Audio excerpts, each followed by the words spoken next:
Let's bring in the best meteorologist in the Live Impact studio right now.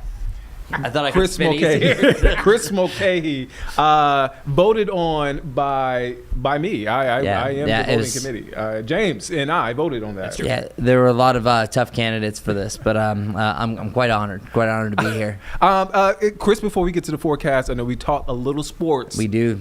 It's Victory Monday. Man. Dude, do you see what I brought to work? Now let me see. Oh, that's nice. It's Victory Monday, man. Oh, man, I need to get one of those. Victory Monday. Oh, and it has like what's the inside look like?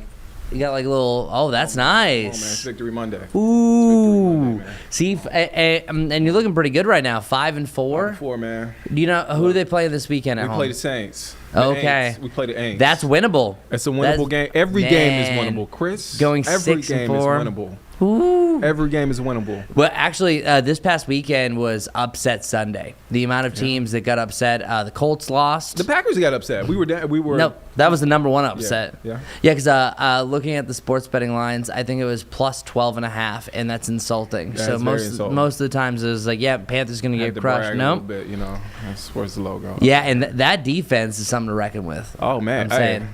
Shout out to the defense. Mm-hmm. It was chilly. It was windy in Wisconsin, but we pulled it out. Ryan Fitzgerald, Florida State alum. You went to Florida State. I did. Yeah. Your Florida State brethren came through. Yeah, that's like one of the few that actually came out of last year because our team was the trashiest of the trash. I think it was the worst record we've had since the 70s. Oh, so, man. yeah. But he was the one bright spot. And we needed a lot of field goals from him. So, no, it's great to see his success, but you also have to realize, I think being the kicker is one of the hardest positions it is in the NFL because the pressure that's on you if you miss it or make it, like, it's really either zero or hero. And it's he crazy. missed an extra point during the game. Granted, it really wasn't his fault that he missed it. It was kind of a celebration penalty. Yeah, we won. That's all. We survived. That's all that matters. And we're winning the forecast too. Yes, we are, because we're looking at scenes like this. Look at this. We have this Carolina Blues, almost Panther blue. Oh, yeah, look at that. That's a beautiful shot right there. Panthers win again. And we have done much better at home, exception of the Bills. But the Bills came off from a bye, and they were fine. Yeah, that doesn't count. Yeah, no, we're not going to count that one. But no, here's what it looks like now through our Dallas camera over on Weather 2. It's absolutely gorgeous right now. Wall-to-wall sunshine, for the most part, is what we're going to be dealing with. And that's pretty much our forecast for the next couple of days. I'm so sorry I just smacked the microphone if it just made a weird noise. You have been very close to the microphone. Whopper, please. Okay. 6:47 was our sunrise time, but what I want to really focus in on is this number. This is the one that's most jarring. Yesterday was cloudy to conclude the day, so it wasn't as harsh of a, hey, we go from blue sky to it's black. Well, this time you are going to notice that 5:27, same sunset time. All of a sudden yesterday I was like, man, it just got dark all of a sudden. Now, it's something that happens each and every year, but sometimes just seeing the number will help you prepare for it. Once you get 5 o'clock, if you get out of work at, say, 5, it's going to get dark pretty quickly once you're heading home. Today is also a very special day in my heart, at least, and stomach. It's National Sandwich Day. Do we have any sandwich fans here? I'm a sandwich guy. You know what? I'm a pretty basic sandwich guy. I'm a grilled cheese guy. That's fine. That's fine? Okay, that's not basic. Okay. No, okay. at least you're grilling it. Okay, yeah. Of course, if you're just like ham and cheese, no mayo, then I was like, Nick. Yeah, that's okay. Does a chicken parm hero count as a sandwich? Yeah. Yes, it does. Yeah, I think any subs, there's controversy about them saying that hamburgers and hot dogs, are they part of the sandwich club? By technicality, they are. We don't got time for that. Yeah, no, that's too much time here. But National Sandwich Day, I don't know if anything special is going on, but eat a sandwich. Enjoy yourself. Lunchtime's coming up. I'm going to do it. So we'll be doing it together. We're looking at temperatures that are going to be in the lower to the mid-60s heading into lunchtime. Not a cloud in the sky. So sunshine sandwich is what we're serving up today from Mother N. And our high temperatures today around 67 degrees, or as the kids say, 6-7. I don't understand what it means. I don't mean it. I don't get it. I don't get it. I was at the Dia de los Muertos festival at Camp North End, and I heard several kids just doing it. And each context was different. I just want to know. Just doing that too. Yeah, 6, 7. That's what they do. I don't know. I feel like James should know. My elementary school kid just started doing it. Your elementary school kid did it? Yeah, That's I what don't say. think he knows either. So I don't know. Okay, so it's after a Skrilla song. Skrilla is an artist. I love Skrilla. Yeah. Skrilla is an artist, 6'7", and LaMelo Ball has picked it up because he's 6'7". Like his height is. Yeah, and I think he started doing the 6'7" thing, the hand. I don't know what it means. Yeah, I don't know. Do you know, like, I can get tangential all the time, but I wanted to do it and it felt uncomfortable, but I just was trying to be hip. I can't say anything. We're not being tangential at all right now. No. I don't know what you're talking about. I mean, I come from the Soulja Boy Stop and Snap. I had a long white tee, 3XL, so I can't really say much to the kids. I mean, I don't know what to say. Yeah, I know we can't repeat a lot of those words. No, we can't. Especially here. All right, moving on. So this is what we do, especially if you get Nick, James, and I together. We're going to visit all the avenues. All right, well, heading out for this evening, whatever you want to do, maybe have a sandwich again, double it up. Temperatures dropping down through the 50s to around the upper 40s. 41 is our low by tomorrow. Now, it says lows over the next 4 mornings. So I think one of the biggest confusing things that we do as meteorologists on TV is saying overnight lows. Technically, that's not inaccurate, but usually it's within an hour to 30 minutes of sunrise is where we have our low temperature. That so many oftentimes when I come to work at 2:30, it is substantially warmer than when you two are getting to work. So it just really just depends. But notice where our lows are going to be 43, 48, 44. Our average for this day in climatology is 43, so not really too far off brand. But it's also time to get super. This is tangential, but it's on purpose. November 5th officially is our supermoon. It's the full beaver supermoon. 8:19 a.m. is the time, but you're not going to see it at that point. But it's going to rise up on Wednesday, 5:18. It sets at 8:14. All you need to know this means is that when the sun is setting and when the sun rises up, most of the night, pretty much all the night, you're going to have the supermoon. And this is the biggest and the brightest because it's the closest to Earth. And I guarantee you this is going to be the one that a lot of you are going to comment, wow, that's a really bright moon. That's gorgeous. It's going to be bright tonight, but it's most bright because it's at the full point on Wednesday. Our lows going forward, dropping down to a level we have not been so far this season. 33 degrees on Veterans Day morning. So what we're looking at is a effect of a front that's going to push through, that's going to chill us down big time. I think we first see rain on Friday night heading into Saturday. That front takes its time but gets some extra moisture and oomph Saturday night heading into Sunday. Here's the big question. If you go into that Panthers game, we could have rain for it. It should be a warmer rain until that front eventually passes, and that secondary front that you're seeing there could even provide a little bit of snow up in the mountains. I'm not talking about a big-time snow, but actually seeing snowflakes again, maybe a dusting on top of Mount Mitchell. But that is definitely going to cool us down substantially. So as of right now, we are rain-free through this work week, and then we're going to see some of those spikes during the nights heading into the weekend, and then we should dry out after that. But boy, are we seeing a big cool down. So our 7-day forecast, this is the best part of it. We have temperatures that are mainly in the upper 60s to the lower 70s. The only day that stands out from all the rest, this is my pick of the week, Wednesday at 74.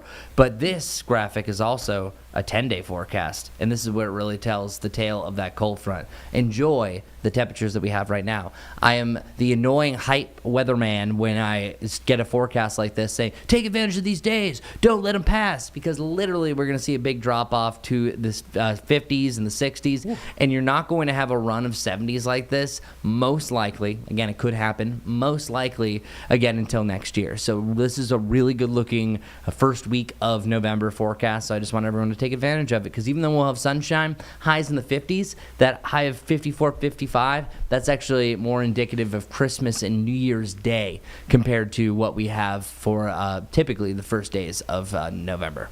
Night and day compared to this time last week. This time last week, it was just like miserable outside. Oh, I know. Rain for 3 days. But we needed the rain. We did. It helped. We need the rain. For sure. All right. So now I'm going to talk about Badgers because okay. I'm just joking. I'm just joking. No more tangents, I promise. Chris Mulcahy. I need some good juju for the Charlotte Marathon. forecast, the weather guy. Like, I just need some good juju for that. Okay. Weather-wise. Are you running it? I'm running the half marathon. Have you done that before? This is my first time. First time. Okay. Like, have you at least been doing 5Ks leading up to this, or are you just going straight half? Oh, no. I've been training. Okay, you have been training. This is not. All of a sudden, it's like, yeah, no, I'm doing it. No, this is not a just leap in type of thing. No, I've been training for a while. Oh, good for you. But no, I don't want it to be too cold. No, because when it gets too cold, I layer up, and then as you're running, you have to pull off layers. This is not this Saturday, but it's next Saturday? Yeah, 15th. Okay. All right. So I just need, it wasn't on the board. It wasn't on the obviously the 10-day, but I just need thoughts and prayers that it's a little warmer. Well, when I did a weather IQ on ideal running conditions, or if it's too cold to run, marathon runners say that actually the ideal temperatures are in the mid to the upper 40s. You're a different beast. I'm just saying, I read this from a few papers by runners. In the morning when I run, I have some sort of layers on, but I see some guys out there, some people out there, women, men, with no layers at all. They have tank top shorts, and it's 40-something degrees outside. Yeah, I think the idea is just because your body warms up so much that's the. I think maybe not ideal depending on your person, but I think the better way to put it is the body likes that the best because it doesn't overexert energy. Because when it's cold, it's trying to protect itself. When it's hot, it's trying to cool itself down. Yeah. At that point, it has that free range that even when your body warms up, it's still cold enough that it doesn't have to. So that's your kind of ideal. I don't want to get sick. I feel like just sweating and it's the 30s and the 20s will start to do that for you more. But other than that, we want the 40s. I'm going to try to chill it down for you. Trust me, you're going to be happy about it. 50 is great. That would be great. See, but I said mid to the upper 40s. That's like the same thing. No, it's fine. No, okay, all of a sudden, like 1 degree down, I was like, nah. I don't 5 want degrees that. Is a difference. It's no, a difference. It is a difference. It's a difference. Okay, I'll give it to you. I'll see what I can do. I have big pull. I found your running IQ package. Oh, you did? Oh. Should I roll it? Go for it. Yeah, let's go for it. All right, this is Weather IQ running Charlotte Marathon edition. Let's take a listen to it. During the new year, you may be inspired to put down the remote, get off the couch, and get moving more. How am I already out of breath? Am I out of shape, or is it the cold? Well, let's find out and raise that weather IQ. Cold. Being cold is subjective, where people tolerate the cold differently. When you're running, you generate your own heat, which makes the cold more tolerable compared to standing still. 45 degrees, for example, is a cold day for most of us here in the Carolinas. But some studies have stated that 45 degrees is actually an ideal marathon temperature. Temperatures in the 40s minimize our body's efforts to maintain its core temperature. This leaves us more energy to maintain faster paces. But there are some disadvantages. Running in the cold can also trigger what's called bronchospasms, which are asthma-like coughing and wheezing that makes breathing more difficult. When running in the cold, you create your own wind chill, which makes your extremities feel colder. But there are some great advantages. When we have our first real frigid day of the season, our bodies spark its fight or flight reflex. Blood moves inward from your skin to preserve its core. Running and exercises also causes levels of a chemical that increases brain cell growth. That releases the feel-good hormone dopamine. This is helpful for those suffering from seasonal affective disorder during the colder months. Also, by running in the sunshine, it increases our production of vitamin D, which regulates serotonin. This makes us happy if it's normal. When it's low, can lead to depression. When running in the cold, dress in layers. Cover up your extremities. Make sure to limber up because your muscles can really tighten up at those colder temperatures. And of course, stay hydrated no matter the temperature. Stay warm and enjoy the run. I'm meteorologist Chris Mulcahy with WCNC Charlotte.